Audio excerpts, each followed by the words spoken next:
The North American market has been dominated by namely two companies since 1901 when Indian was established. Second, of course, being Harley-Davidson. But over the decades, many smaller entrants came into the fore trying to chip away at that market of big V-twin American muscles. And this was one of them, American Eagle, made right here in Southern California. One of the companies that never really made it. It's a story of broken dreams and a little bit of fraud sprinkled on top. Stay tuned for a complete in-depth review of this incredible American Eagle XRX Talon. This has been my motorcycle for the last 2 years, and I'd like to not only break it down for you, but give you a chance to own it. Stay tuned. Let's do it.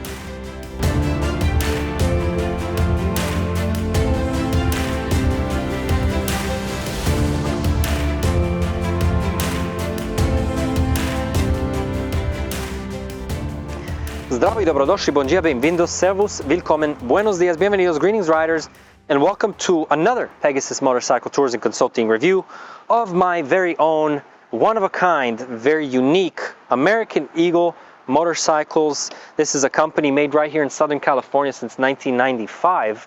A few years later, it moved down to Carlsbad from Hollister. And then it, by 2003, I think it was already the done deal. $2 million in debt, a little bit of fraud as well involved. A lot of investors lost a lot of money, and it just could not keep the 20 or so employees employed. What their vision was to create custom high-end choppers between $25,000 and $60,000. Now, this is 20 years ago, mind you. That's a lot more money than it is now. You used to buy more in any case. But their idea was the market was strong, there was enough young folks, there was enough money going around that they could actually chip away at Harley-Davidson, which was kind of failing to innovate at that time.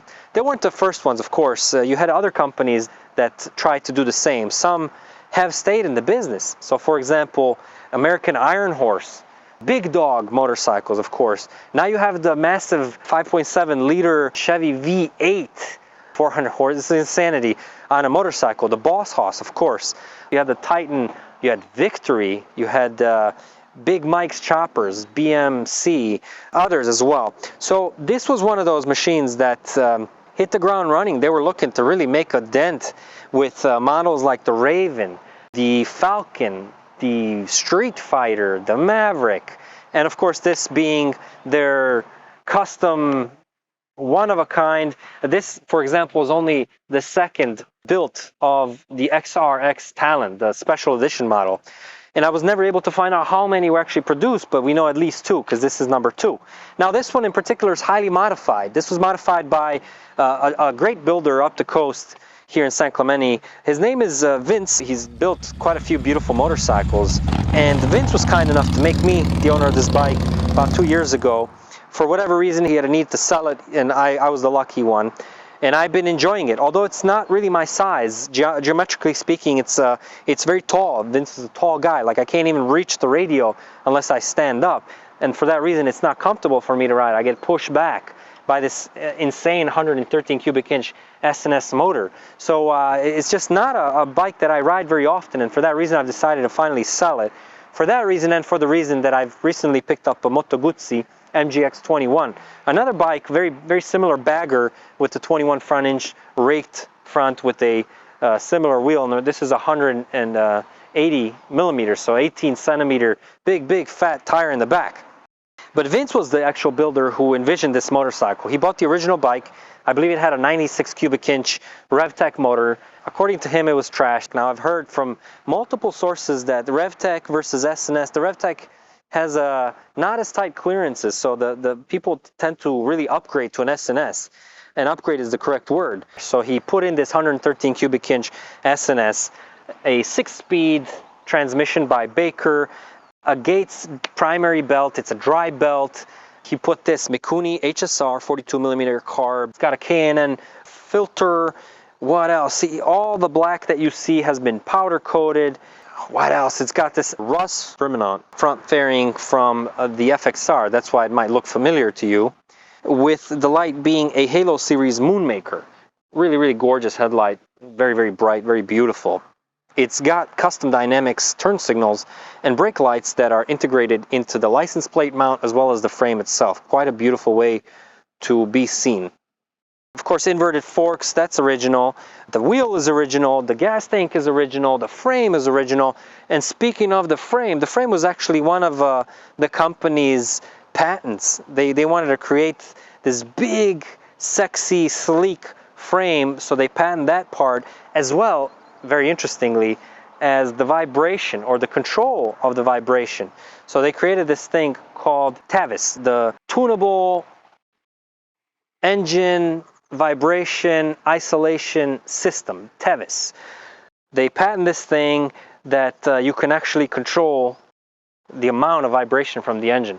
Very, very sexy. For some of you that know, a big V-twin motorcycle like this vibrates like a mother. I mean, how should I put this in a PC way? Be very careful whom you sit on the back as a passenger, especially those obviously of the opposite sex, because this thing vibrates maybe more so than expected. I actually have a passenger suction cup mount where I basically can just suction cup a seat there, and when I don't want to ride anybody, then I can just get rid of the seat and I have an excuse to say no. Somebody wants to hop on. That happens pretty often, and sometimes I just don't know the person and don't really want them for a ride, so could just put that away. I like that setup a lot. Even though this is a Softail, it's got suspension hidden right here. There's not a lot of travel there, so you're really feeling everything, and it's just hard on your back. So I prefer not to have anybody sitting in the back, but if I do, I'm very selective who I sit there for obvious reasons. They tend to really love it, and if you know what I mean, and I think you do. So Vince then invested about $40,000 to make this bike the way it is. To acquire the original bike and to improve it in every way that you can think of.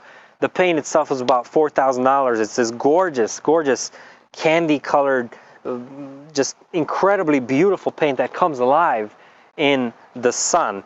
In the night, under the moonlight or under the street lights, I've received so many compliments. I've had people leave their cards asking who the painter was, etc. Just an incredible paint. I mean, you could see it from there. Vince had brackets created and welded on to install these Harley-Davidson hard bags. I love these bags because they're accessible when you're at a red light. Unlike my Moto Guzzi, which I've reviewed on this channel, the Moto Guzzi California Touring, the bags open this way, which doesn't make any sense because you really can't access them. I don't know why they would, and you can see all the hinges and whatnot. Here it's very sleek, it's very beautiful. We have Polk speakers installed there, and in the front we have the Fosgate speakers that are marine style or marine quality, marine grade. So these are the Rockford Fosgate speakers in the front, married to a Kenwood CD changer and Bluetooth player. It's got a huge amp in one of the cases. The music itself is phenomenal. I never listened to it. One, I can't really reach it. Again, the geometry doesn't quite fit me, and I never felt quite right to alter or modify anything because I didn't build the bike. It's not my bike. I just kind of inherited it. So like this, I can comfortably ride. It forces me to sit straight. Of course, I'm 5'8", 172 centimeters. So this bike fits nice until I snap the throttle and I get the 113 cubic inch S&S motor to push me all the way back, and then I kind of look awkward. I can't reach the music or anything. And then anyways, I don't play it. I had an embarrassing moment. Was riding with a passenger once, and she warned me.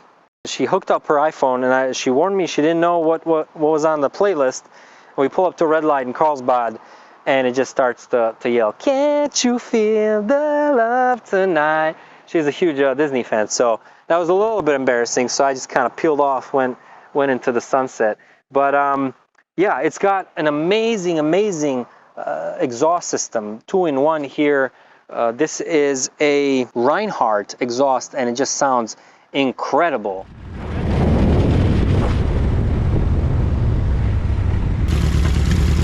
I don't like this one. It's a man's bike. That's no. There's nothing manly about this thing. This is awful.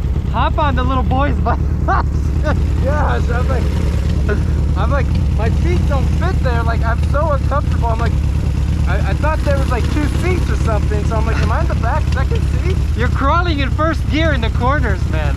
I'm what? Crawling in first gear. I am, man. I know. It takes getting used to, for sure. And then it's a... What are you saying?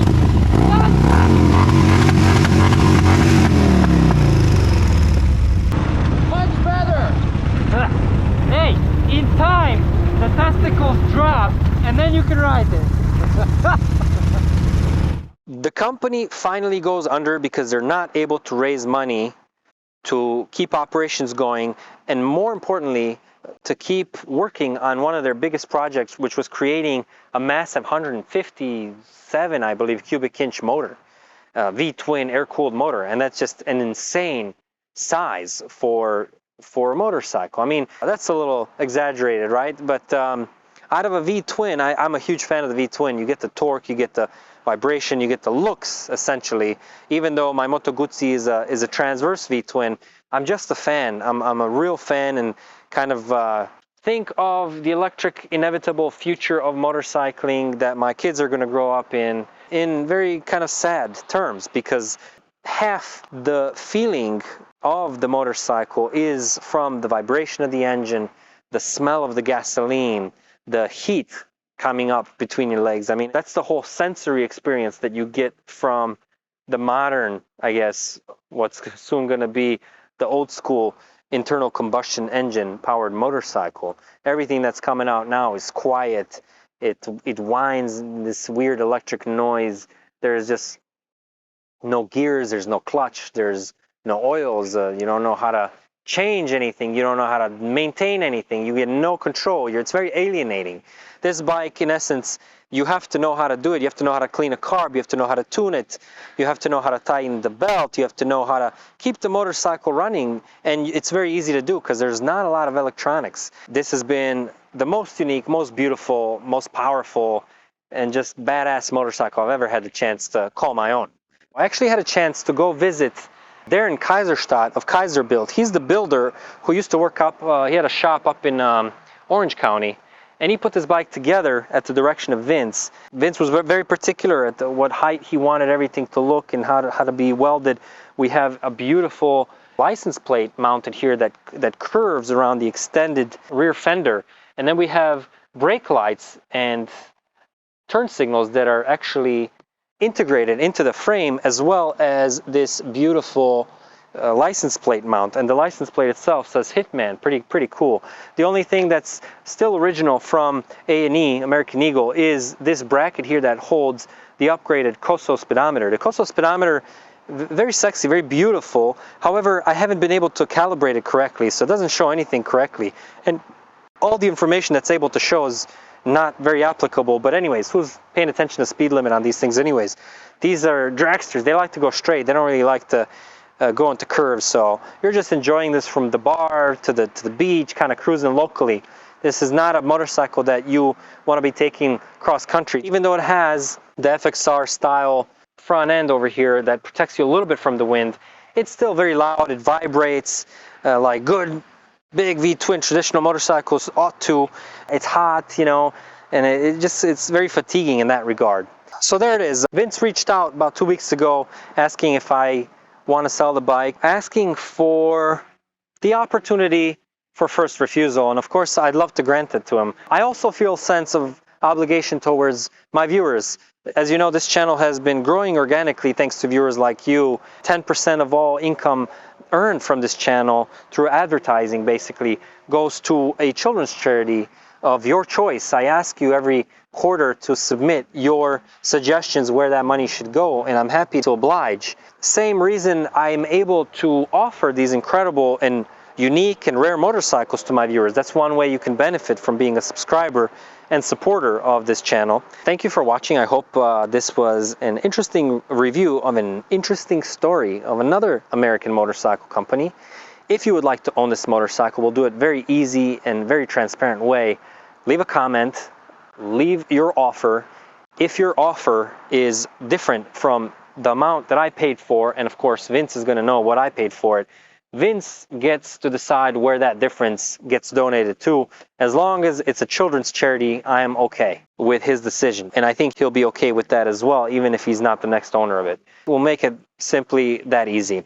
Thank you for watching. Let me know what you have questions about, and I'll be happy to answer it. And I'll see you in the next one. In the next review, I'm going to release for my Moto Guzzi MGX21, direct, I would say competitor, not really though. It's a 2017. It's a mass-produced motorcycle for 2 years. If anything, you're not going to see too many of them on the road. But I love that motorcycle. It kind of fits me better, and I've already owned the California 1400, the same motorcycle back in the day in the 70s, used by the LAPD. So great motorcycles, transverse V-twin. It's a 1400cc, a little smaller motor, but what can you do? You can't have it all, right? Thanks for watching. Until next one. Nick, I'm out.